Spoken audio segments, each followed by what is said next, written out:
Math 1314, Tyler Junior College, Section 3.1, Quadratic Functions. Application, maximizing area. This will be the final video in this series, but it is by no means the final application that you could use quadratic functions for. I do want to say one more thing about finding maximum and minimum values in general. For those of you heading towards calculus, hold on. This video applies to everybody taking college algebra. Let me make that clear, so don't just stop watching because I said calculus. But for those of you heading towards calculus, you will eventually learn how to do what are called optimization problems. To optimize something means to either generate its maximum or minimum value. So it's the generalization of saying find the maximum or find the minimum, find the optimum or optimal value. In calculus, when you learn to find optimal values, when you learn to do optimization problems, you will use calculus to locate the high and low points because your graphs won't always be as predictable as parabolas. However, getting to the point where you can do the calculus in algebra to locate the maximum and minimum values, that's the tricky part, the setup. So in this video, even though it's just a college algebra optimization problem, I'm going to outline a general strategy that if you take calculus, when you get to the sections about optimization, this strategy will help you get your problem set up, and then calculus will kick in and help you finish solving. So let's take a look at this scenario. A farmer has 100 feet of fence, maybe left over from fencing off their ranch or something. She wants to build the following pen. Maybe to put, I don't know, chickens in one side and pigs in the other. I don't know. What dimensions maximize the area? Okay, that makes sense. I'm limited, I'm constrained by 150 feet of fence. I would like to build the optimal pen that would give me the largest possible area. Now, how can we do this, and how the heck is this even quadratic in nature? Well, you'll see the quadratic in nature part in a little bit. But here's a general strategy for doing any optimization problem. Number one, identify all variables.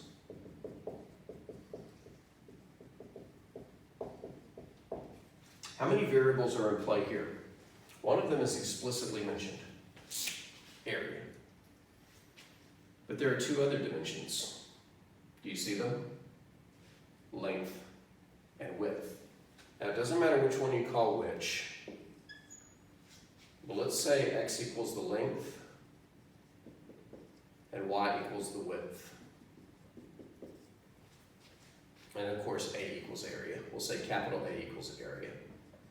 Okay, all dimensions have been identified. All variables have been identified.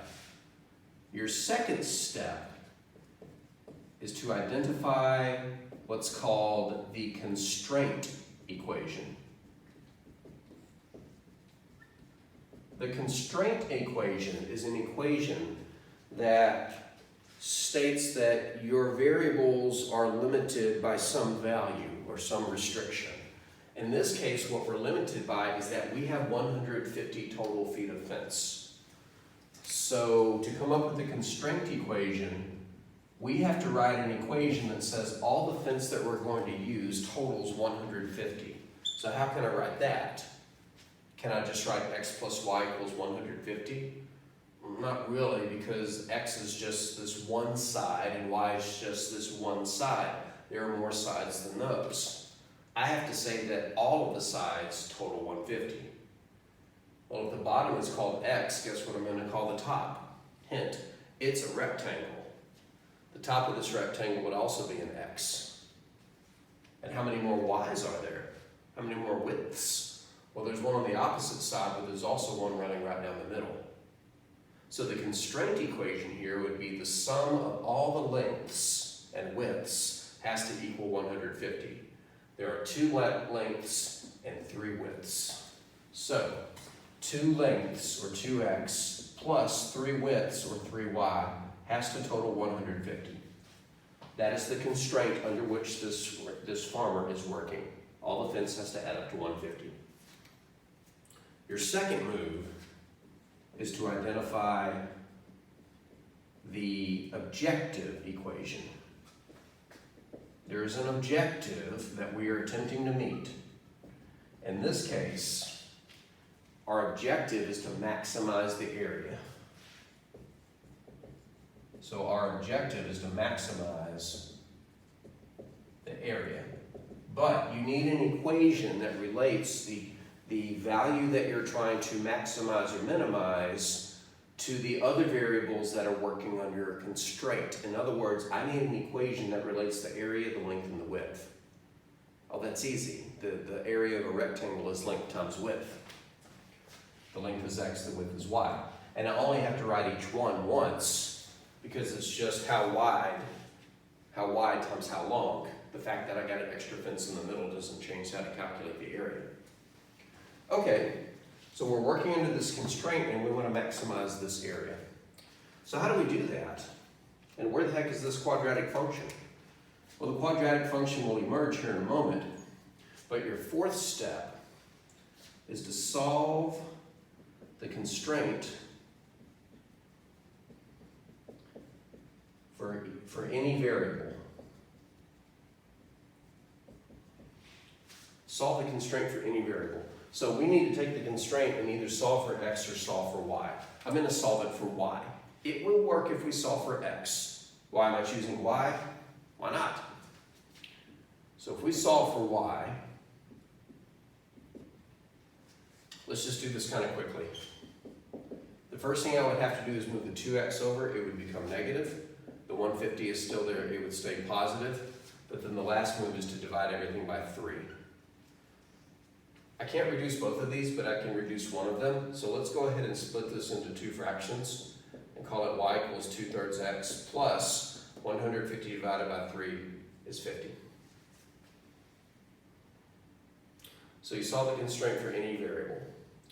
The purpose of solving the constraint for the variable is that you have just created a substitution.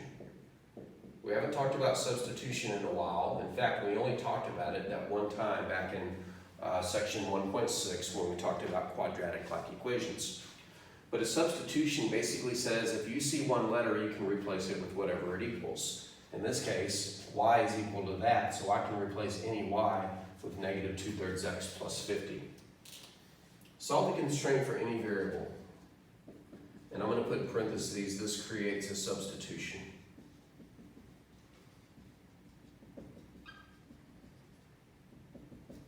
Step 5, use the substitution. Use the substitution to rename a variable in the objective equation. Rename a variable in the objective equation.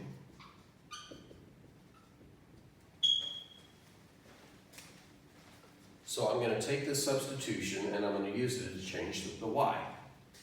So now our objective is to maximize, if I can spell, a equals x times, not times y, but times negative 2/3 x plus 50.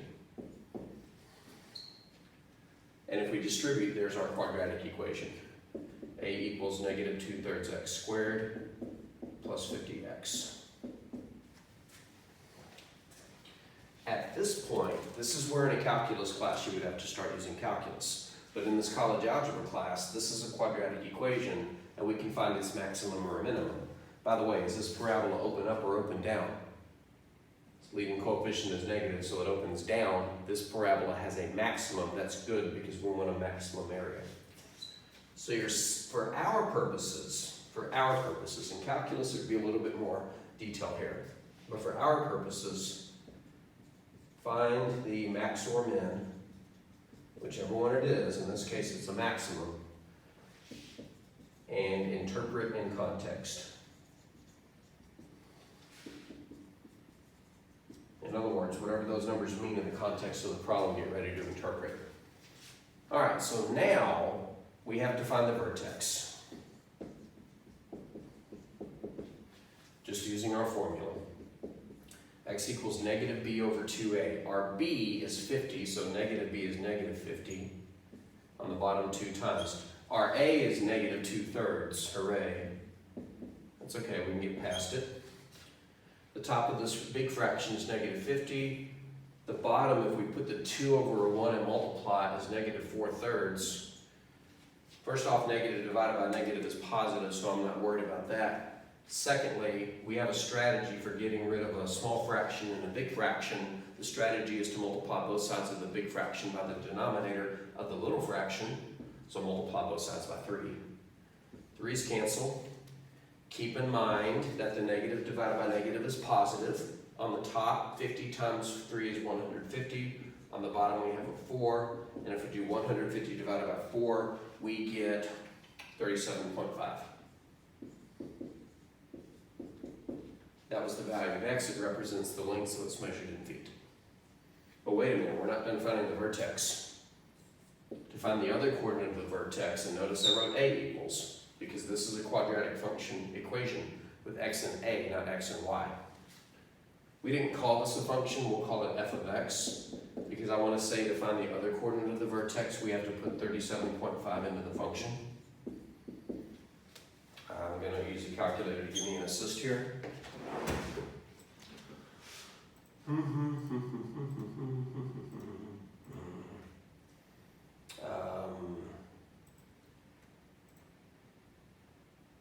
Wait, hold on, rats. Let me try that again. Okay.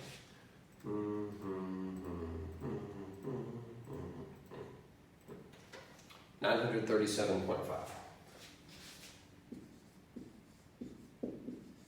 Now be careful. That is an area which would be measured in square feet. So we know the vertex of our function, the upside down parabola.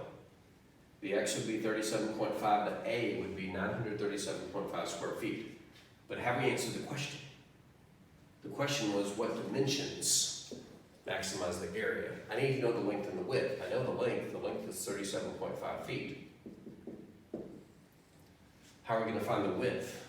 The answer, the substitution. The substitution says y equals a function of x. So we could put 37.5 here and calculate the width. Y equals negative 2/3 times 37.5 plus 50. I think that's going to be 25. Negative 2 divided by 3 times 37.5 plus 50 is equal to 25.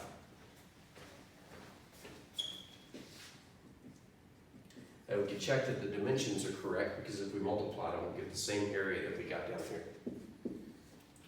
So, the answer to the question that was asked is she needs to make the length, the one with 2 sides, 37.5 feet, and the width, the one with 3 sides, each one needs to be 25 feet, and it gives her a maximum area of 937.5 square feet.